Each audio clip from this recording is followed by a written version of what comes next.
ছাত্র জনতার ব্যাপক বিক্ষোভের মুখে বাংলাদেশের প্রধানমন্ত্রীর পদ থেকে ক্ষমতাচ্যুত হয়ে শেখ হাসিনা গত বছরের আগস্টে দেশ ছেড়ে পালিয়ে ভারতে আশ্রয় নেন। রাজনৈতিক এই পট পরিবর্তনের ঘটনায় গুঞ্জন জল্পনায় অনেকেই সামনে আনেন যুক্তরাষ্ট্রের ভূমিকার কথা। তবে হাসিনার পতনে যুক্তরাষ্ট্রের কলকাঠি নাড়ার অভিযোগ আরও একবার উড়িয়ে দিয়েছেন মার্কিন জাতীয় নিরাপত্তা উপদেষ্টা জ্যাক সুলিভান।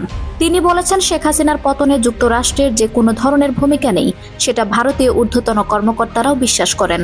হোয়াইট হাউসের রুজভেল্ট রুমে সাংবাদিকদের একটি নির্বাচিত দলের সঙ্গে কথা বলার সময় তিনি এসব কথা বলেন। শুক্রবার 10 জানুয়ারি রাতে এক প্রতিবেদনে এই তথ্য জানিয়েছে ভারতীয় সংবাদ মাধ্যম হিন্দুস্তান টাইমস। অবশ্য হাসিনাকে উৎখাতে যুক্তরাষ্ট্রের কোনো ভূমিকা নেই বলে আগেই জানিয়েছিল ওয়াশিংটন। এমনকি বাংলাদেশে মার্কিন হস্তক্ষেপের অভিযোগ কেবলই মিথ্যা বলেও গত বছরের আগস্টে আখ্যায়িত করে দেশটি। সংবাদ মাধ্যম বলছে, বাংলাদেশে ছাত্র জনতার গণ অভ্যুত্থানের মাধ্যমে পালাবদল ঘটেছে এই কয়েক মাস আগেই। সম্প্রতি দিল্লি সফর সম্পন্ন করেছেন মার্কিন জাতীয় নিরাপত্তা উপদেষ্টা জ্যাক সুলিভান। তিনি বলেছেন, ঢাকায় যা ঘটেছে তার নৈপথ্যে ওয়াশিংটনের হাত থাকতে পারে বলে যে ধারণা তৈরি হয়েছে তা ভিত্তিহীন এবং ভুয়া। তিনি আরও বলেছেন, ভারতের শীর্ষ পর্যায়ের কর্মকর্তারাও বিশ্বাস করেন না যে বাংলাদেশের ঘটনার সঙ্গে যুক্তরাষ্ট্রের কোনো সংশ্লিষ্টতা আছে। এর আগে হাসিনাকে উৎখাতে যুক্তরাষ্ট্রের কোনো ভূমিকা নেই বলে জানিয়েছেন হোয়াইট হাউস।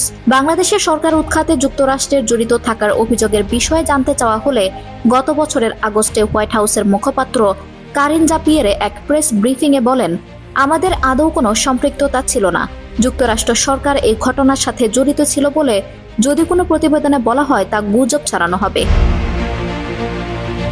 মূলত গণ আন্দোলনের মুখে ক্ষমতা ছেড়ে পালানোর পর ভারতের ইকোনমিক টাইমস পত্রিকা তাদের একটি প্রতিবেদনে হাসিনাকে উদ্ধৃত করে বলেছিল, যুক্তরাষ্ট্র তাকে ক্ষমতাচ্যুত করার ক্ষেত্রে ভূমিকা পালন করেছে, কারণ তারা বঙ্গোপসাগরে বাংলাদেশের সেন্ট মার্টিন দ্বীপের নিয়ন্ত্রণ চায়।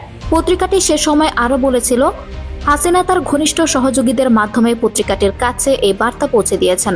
তবে হাসিনার ছেলে সজীব ওয়াজেদ পরে সোশ্যাল মিডিয়া প্ল্যাটফর্ম এক্সে দেওয়া এক পোস্টে দাবি করেন, তিনি তথা হাসিনা কখনোই এ ধরনের কোনো বক্তব্য দেননি। আরজুমা কারবি, আমার সংবাদ।